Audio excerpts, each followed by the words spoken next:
Welcome to अध्यापन institute.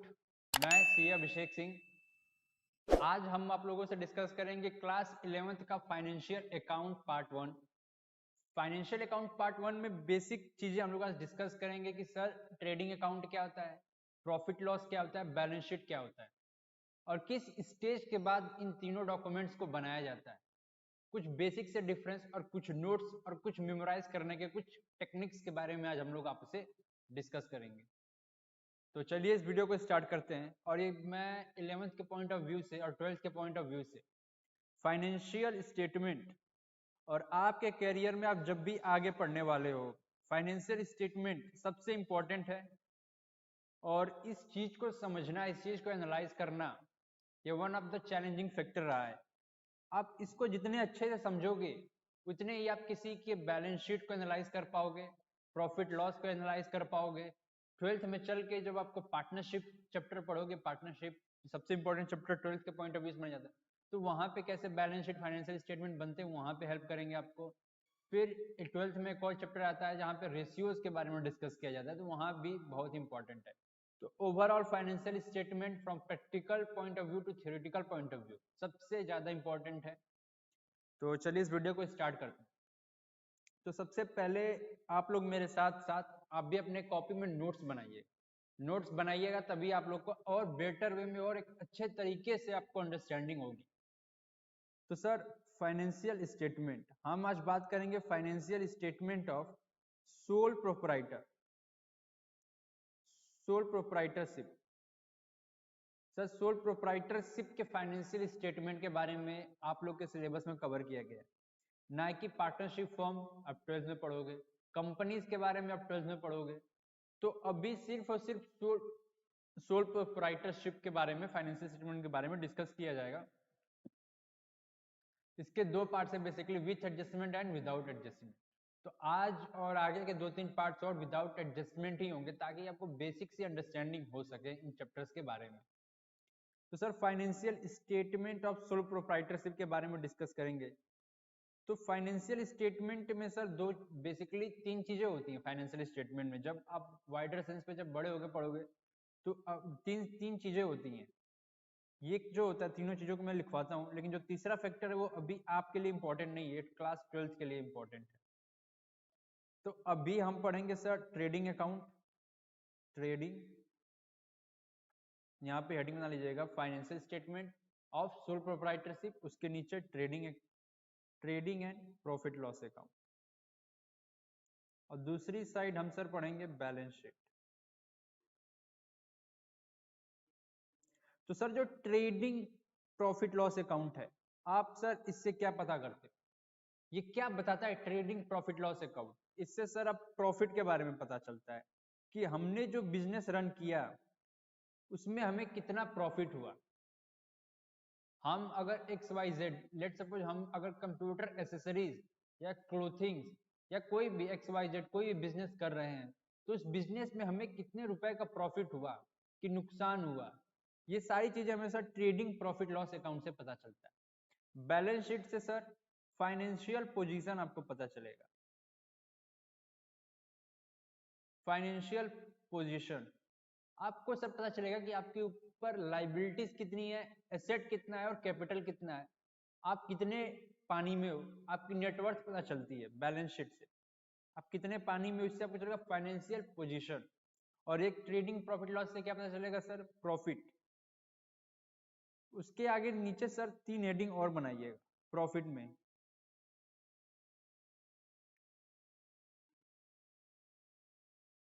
कौन कौन से 3 हेडिंग्स प्रॉफिट के कौन कौन से होंगे? सबसे पहले सर ग्रॉस प्रॉफिट, प्रॉफिट और यहाँ पे लॉस कर लीजिएगा, ग्रॉस प्रॉफिट और लॉस, नेट प्रॉफिट और लॉस, और थर्ड हमारा आता है कौन सा? Operating profit.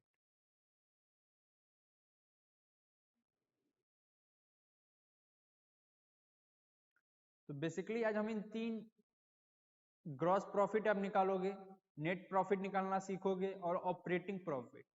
ये सर ये वाला जो टॉपिक है ऑपरेटिंग प्रॉफिट, ये जब आप ट्रेडिंग प्रॉफिट लॉस और बैलेंस शीट ये तीनों चीजें आप जब सीख जाएंगे, थोड़ा सा बेसिक अंडरस्टैंडिंग आप लोगों को हो जाएगी, तब आप इसको और बेटर वे में समझ पाओगे। ठीक है, और आगे की तरफ चलते हैं। अब बैलेंस शीट में क्या चीजें आ जाती हैं? Balance sheet sir, balance sheet में दो चीजें आ जाती हैं हमारी।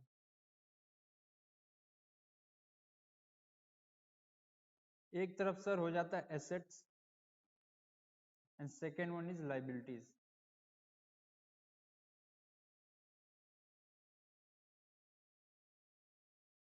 Liabilities and capital. ठीक है, तो ये एक फ्लो चार्ट था, थोड़ा सा आपको बेसिक आइडिया हो जाए। ये तो मैंने फाइनेंशियल स्टेटमेंट के बारे में आपको बताया कि financial statement of sole proprietorship में ट्रेडिंग, P&L, बैलेंस शीट, ये तीन चीजें कवर होती हैं। जो सर मैंने आपको 12th के बोला था कि 12th में कवर होता है, ये होता है सर कैश फ्लो स्टेटमेंट। ये सर आप 12th में पढ़ोगे, बहुत इंपॉर्टेंट चैप्टर है ये भी 12th के पॉइंट ऑफ व्यू से। तो ये चैप्टर आप पढ़ने वाले हो 12th में, लेकिन अभी 11th में आप ये पढ़ने वाले हो trading, P&L and balance sheet, और 11th में सबसे इंपॉर्टेंट चैप्टर यही है फाइनेंशियल स्टेटमेंट। अब दूसरा हम हेडिंग बनाइएगा दूसरा कि सर ये किस प्रोसेस के बाद, प्रोसेस ये तो हो गया एक फ्लो, अब मैं बता रहा हूँ प्रोसेस, किस प्रोसेस के बाद ये सारी चीजें आती हैं। तो सर हमने सबसे पहले जर्नल बनाया था, जर्नल एंट्री पास करने के बाद लेजर प्रिपेयर किया था, लेजर प्रिपेयर करने के बाद हम लोगों ने सर ट्रायल बैलेंस बनाया था। ट्रायल बैलेंस, ट्रायल बैलेंस बनाने के बाद अब क्या करोगे, क्या किया जाएगा, नेक्स्ट स्टेप हमारा आता है फाइनेंशियल स्टेटमेंट का। ट्रायल बैलेंस से ये चीजें उठ के हमारे फाइनेंशियल स्टेटमेंट में जाती हैं।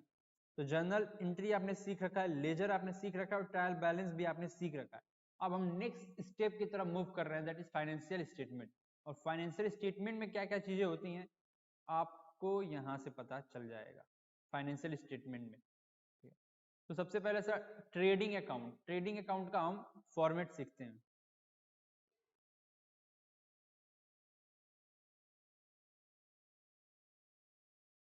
ट्रेडिंग अकाउंट,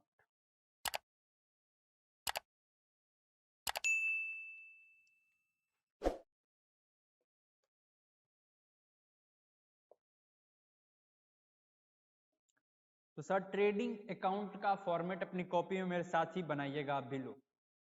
ट्रेडिंग अकाउंट,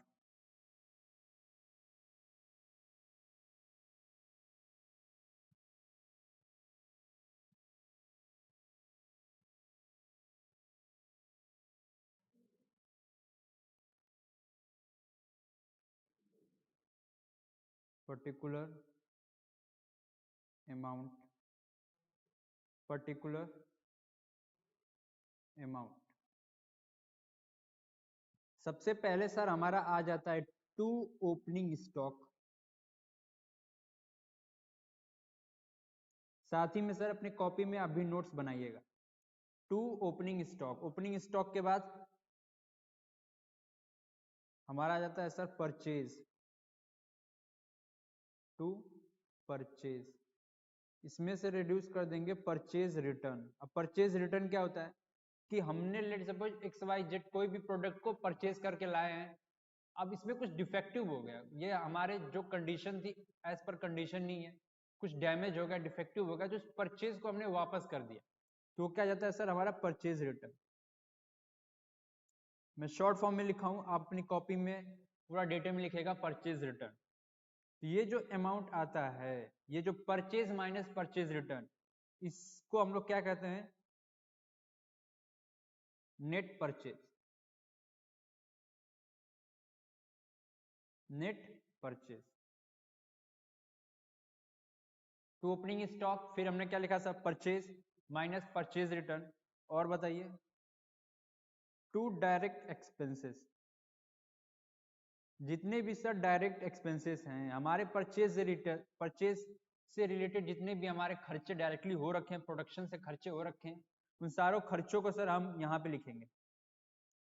अब इसमें डायरेक्ट एक्सपेंसेस में कुछ पॉइंट्स में और ऐड कराता हूँ, आप उसको लिख लीजिएगा हेडिंग्स, 3-4 हेडिंग्स हैं जिससे कि काफी इजी होगा आपको रिमेंबर करने में। तो पहला सर डायरेक्ट एक्सपेंसेस में आप लिख लीजिएगा परचेज रिलेटेड, परचेज एक्सपेंसेस। फिर सर लिख लीजिएगा प्रोडक्शन, प्रोडक्शंस आपकी फैक्ट्री में हो रखा है उसके खर्चे।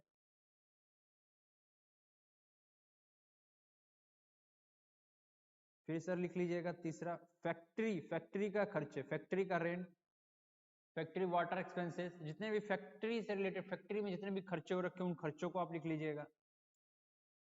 और लास्ट में इनवर्ड चार्जेस, वो लिख लीजिएगा। तो हमारे 4 इसमें हेडिंग हो गया। डायरेक्ट एक्सपेंसेस में परचेज एक्सपेंसेस, परचेज से रिलेटेड जितने भी खर्चे उनको, परचेज का किराया भाड़ा ये सब, production expenses, factory, inward, wages भी हमारा सर आ जाता है इसी में, वेजेस। एक और आपको छोटा सा मैं नोट्स में लिखा दूंगा ये पॉइंट। इसके बाद सर लिख लीजिएगा बाई, बाई सेल्स, फिर सेल्स रिटर्न, ये हमारा क्या आ जाएगा, नेट सेल्स। फिर लास्ट में क्या आ जाएगा, by closing stock.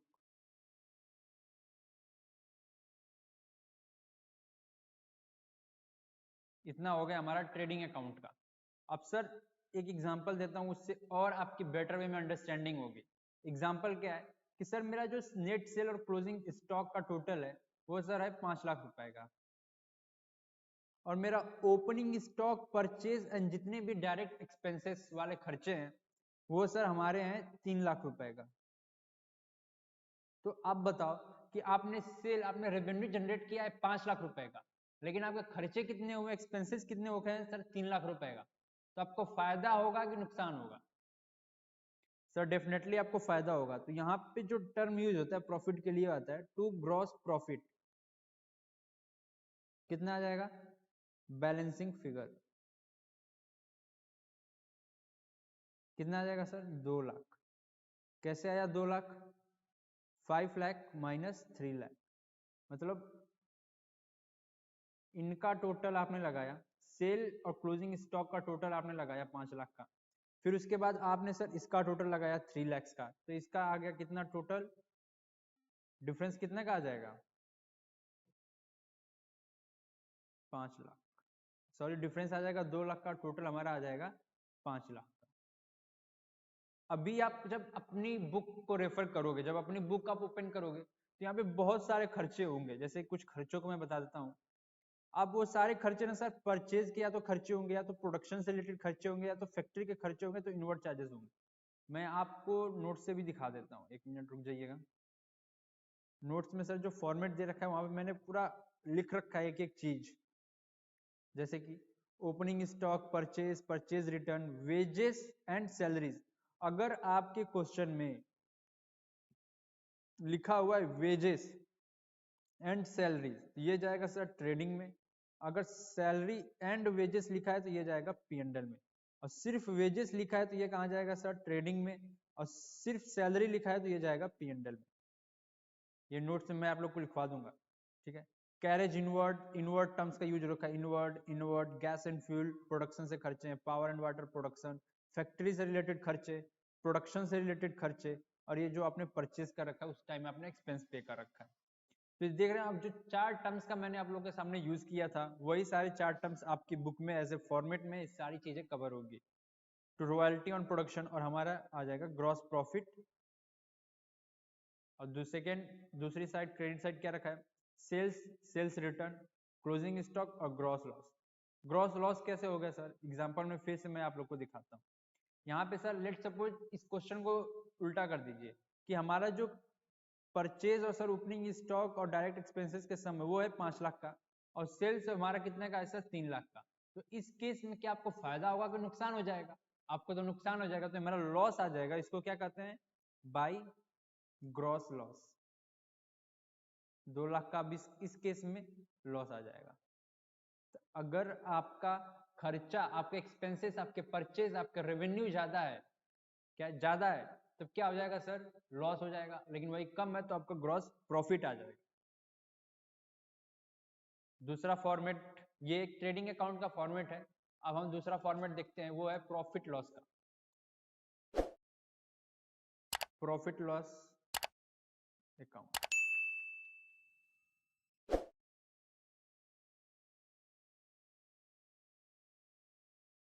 Profit loss account, इसमें क्या होगा सर? प्रॉफिट लॉस अकाउंट में सबसे पहले तो यहाँ पे लिख लीजिएगा particular amount, again particular and amount.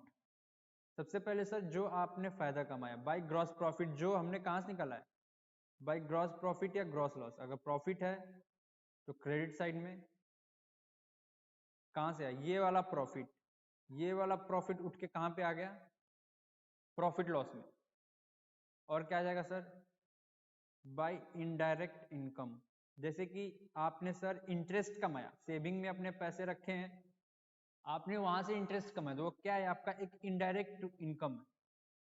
और क्या क्या हो सकते हैं? आपने रेंट पे दे रखा है कुछ अपने घर के, आपका वो कुछ प्लेस आपने रेंट पे दे रखा है, तो वहां से आपने रेंट का, वो भी एक इनडायरेक्ट इनकम है। आपका प्रोडक्शन का काम है, लेकिन आप एक इनडायरेक्ट सोर्स ऑफ इनकम भी आपने बना रखा है, तो ये इनडायरेक्ट इनकम हो गए। और क्या क्या हो सकता है बताइए? इस साइड बताइए, to indirect expenses.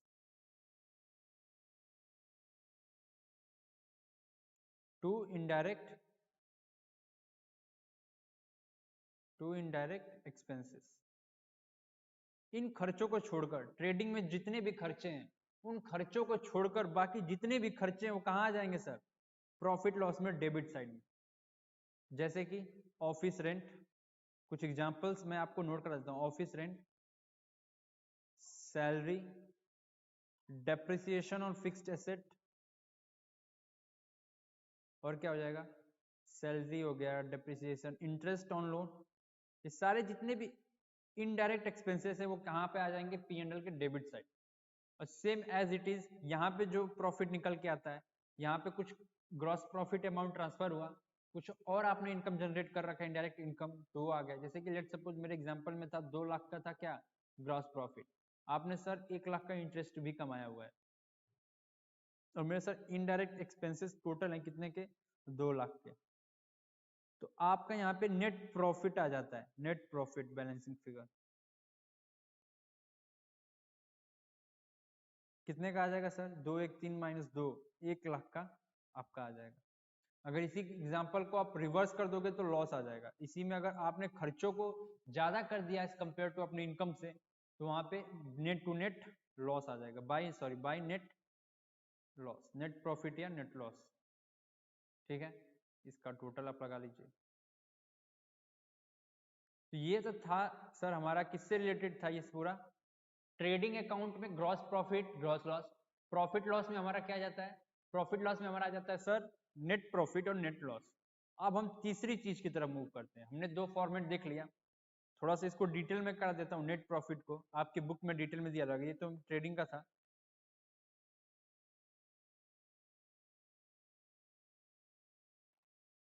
Profit loss, profit loss का फॉर्मेट देख लीजिए।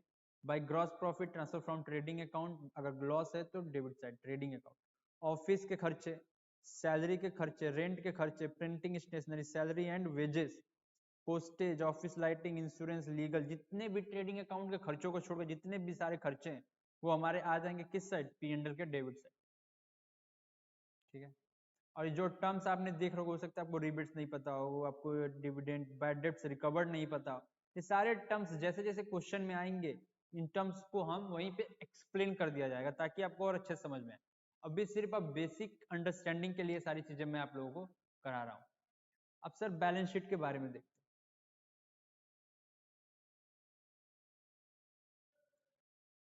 हैं। बैलेंस शीट, बैलेंस शीट में सर 2 टाइप्स एरो बना लीजिएगा। In order of liquidity. अब ये सब, ये सारी चीजें मैं आप लोगों से बाद में डिस्कस करूंगा। अभी सिर्फ और सिर्फ हम लोग फॉर्मेट देखेंगे और एक छोटा सा क्वेश्चन भी किया जाएगा। In order of permanence,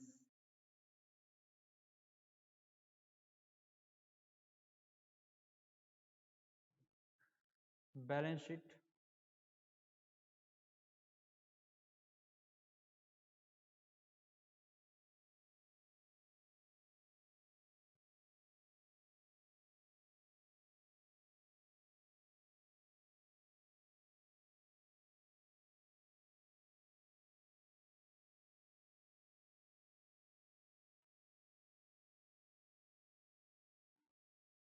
liabilities, amount, assets और अमाउंट। एसेट में सबसे पहले से लिखे current assets,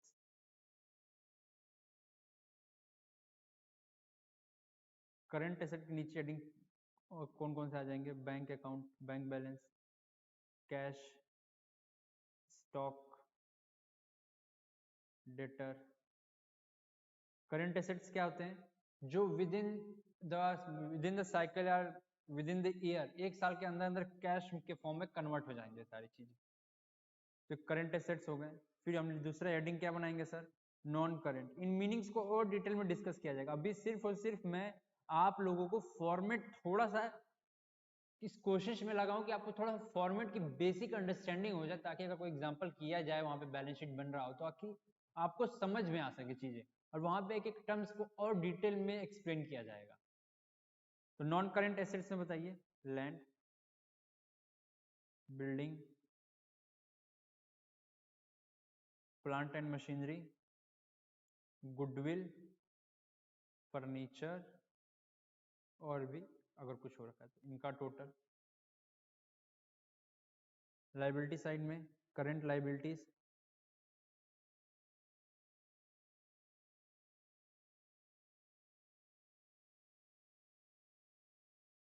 creditors,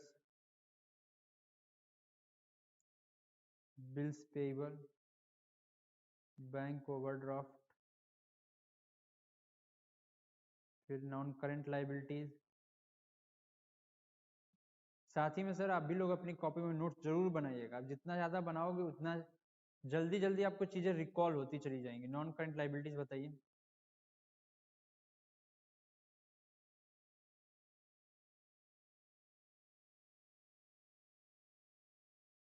non current liabilities, bank loan,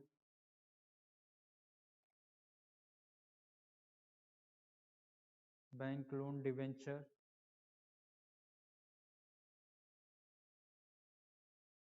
non current liabilities हो गई हमारी। करंट लाइबिलिटीज हो गई, नॉन करंट लाइबिलिटीज आएगी, हो गई। और sir third capital,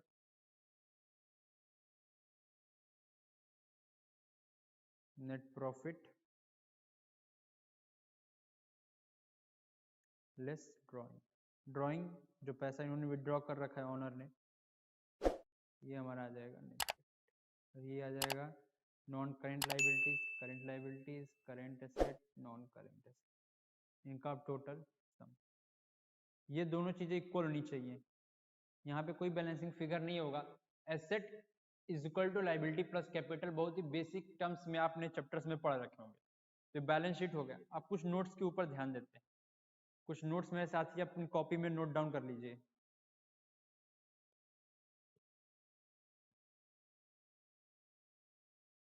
notes, balance sheet, balance sheet is a statement. बहुत इंपॉर्टेंट टर्म है। बहुत लोग पूछते हैं कि सर आगे ये बताओ कि बैलेंस शीट क्या एक स्टेटमेंट है कि अकाउंट है? द आंसर इज एक स्टेटमेंट है। अकाउंट क्या है sir? Trading P and L. दूसरा, trading and P and L is prepared for the trading and P&L is prepared for the year, पूरे साल के लिए बनाया जाता है, पूरे साल के उसमें ट्रांजैक्शन रिकॉर्ड होते हैं।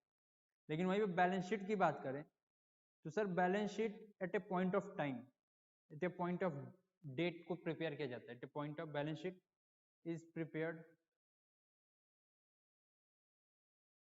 Eight a point of time. इसीलिए बैलेंस शीट में कौन सा टर्म होता है? Balance sheet as at 31 March, जो भी फाइनेंशियल ईयर चल रहा हो उसका एंड 2022, अगर let suppose last 21-22 financial year खत्म हुआ तो 2022। यहाँ profit and loss for the year ended ऐसे होता है। ठीक है। ये कुछ तो हो गए, और ये दूसरा हो गया, ये तीसरा हो गया, चौथा COGS। अब फुल फॉर्म लिखिएगा, COGS cost of good sold. COGS का full form cost of good sold, इसका फॉर्मूला आप नोट डाउन कर लीजिए। Opening stock plus net purchase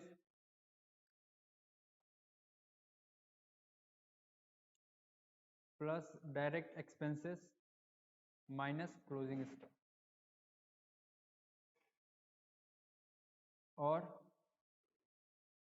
और sales minus gross profit.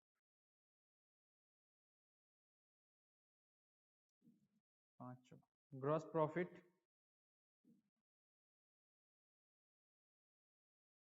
Gross profit equal to sales minus COGS।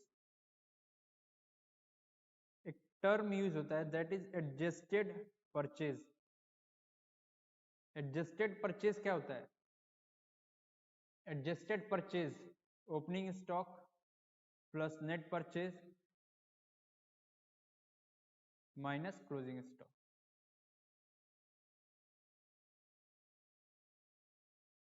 ये कुछ notes इसके नीचे आप प्रिपेयर कर लीजिएगा। तो सर फाइनेंशियल स्टेटमेंट का बेसिक थोड़ा बहुत मैंने ओवरऑल व्यू आप लोगों को करा दिया है कि ओवरऑल व्यू में क्या क्या चीजें कवर होती हैं, कैसे होती हैं, क्या नहीं होती है। आप सर एक छोटा सा एग्जांपल करते हैं, उसके बाद उसके बाद इस क्लास को एंड करते हैं। एक एग्जांपल तो जरूर करेंगे ताकि और अच्छे से आपको समझ में आए। तो क्वेश्चन में क्या है, from the following information prepare trading account for the year ended 31 March 2019। Question में क्या पूछ रखा है कि ट्रेडिंग अकाउंट, एक मिनट बस थोड़ा सा मुझे समझिए, ट्रेडिंग अकाउंट सर बना दीजिए। ट्रेडिंग अकाउंट किसका? फॉर द ईयर एंडेड 31 मार्च 2019 का।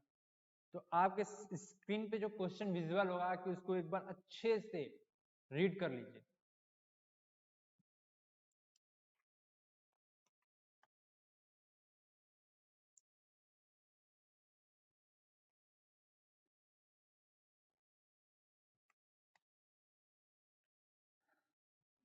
अच्छे से सर आपने रीड कर लिया होगा। तो ट्रेडिंग अकाउंट पूछा है तो इन्होंने सर चलिए ट्रेडिंग अकाउंट बना देते हैं।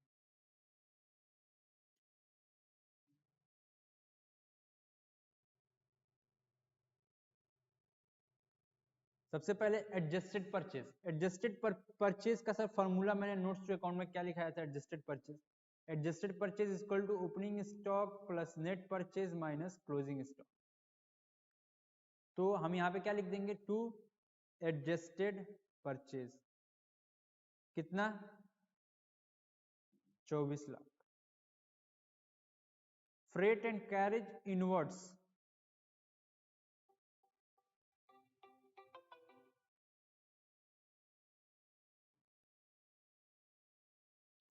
टू एडजस्टेड परचेज कितना का हो गया सर? 24 लाख का। उसके बाद क्या है? To freight and carriage inward 20,000 का। फ्रेट एंड कैरेज आउटवर्ड, इसका बताइए कहां जाएगा? फ्रेट एंड कैरेज आउटवर्ड क्या मेरे ट्रेडिंग अकाउंट में जाएगा कि प्रॉफिट लॉस अकाउंट में जाएगा? क्या मैंने यहाँ पर टर्म इनवर्ड का यूज किया है? The answer is no. Inward तो मैंने सर ले लिया। आउटवर्ड है, आउटवर्ड कहां चला जाएगा सर? आपके उठ के P&L में। To wages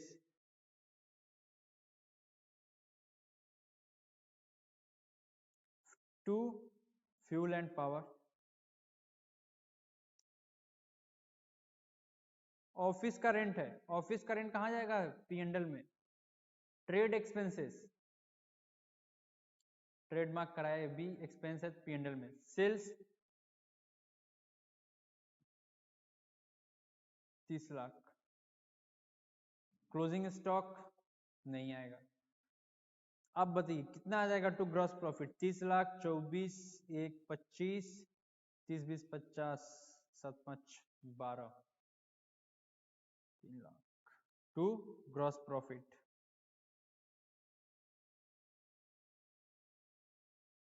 to gross profit कितने का आ जाएगा? 3,80,000। कैसे निकाला sir balancing figure? Total sum 30 lakh. एक छोटा सा क्वेश्चन है, यहाँ पे ऑफिस रेंट और कैरेज आउटवर्ड और ट्रेड एक्सपेंसेस, ये सारे हमारे उठ के कहाँ चले जाएंगे sir? P and L, P and L, P and L. ठीक है, एक छोटा सा क्वेश्चन ताकि आपको और अच्छे से थोड़ी सी और प्रैक्टिकली कैसे होता है चीजों को थोड़ा और अच्छे समझे। एक जो दूसरा एग्जांपल है,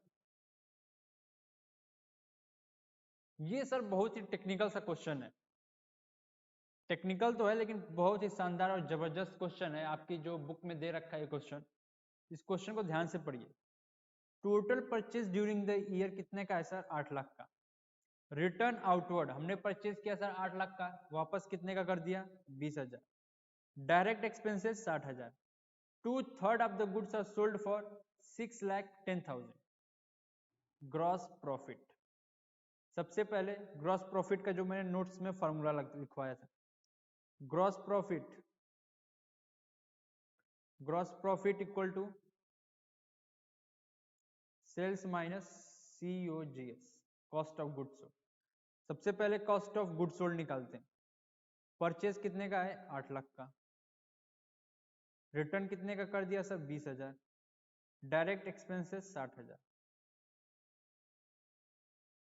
8,40,000।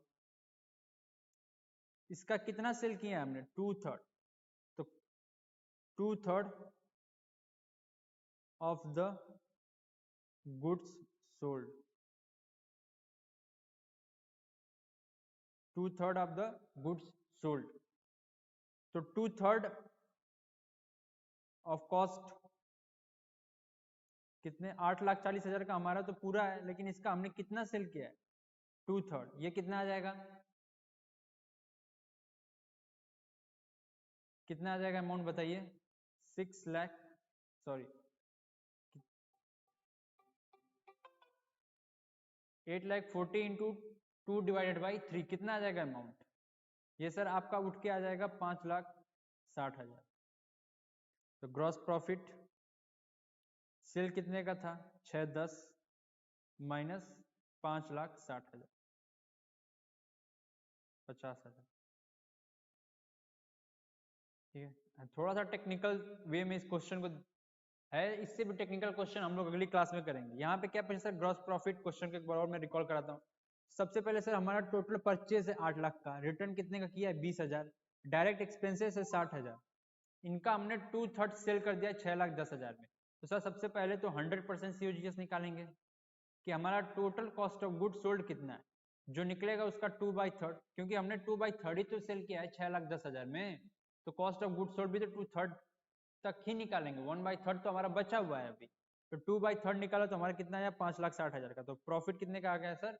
50,000 का।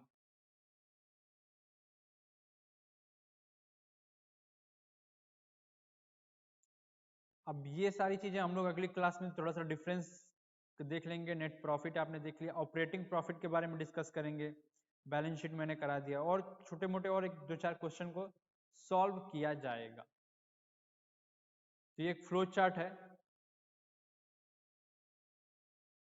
देखिए फॉर्मेट ऑफ ट्रेडिंग अकाउंट इस फ्लो चार्ट में कितना अच्छे से हुआ है। देखिए सेल माइनस सेल रिटर्न, ये सारी चीजें वही हैं, all expenses direct GP and GS, ये तो बता रखा है मैंने जैसे करा वैसा ही है। इस चीज को, ये जो समरी चार्ट है हमारा, इसको लास्ट में मैं आप लोगों से डिस्कस करूंगा, लास्ट में आपसे ये चीजें डिस्कस होंगी।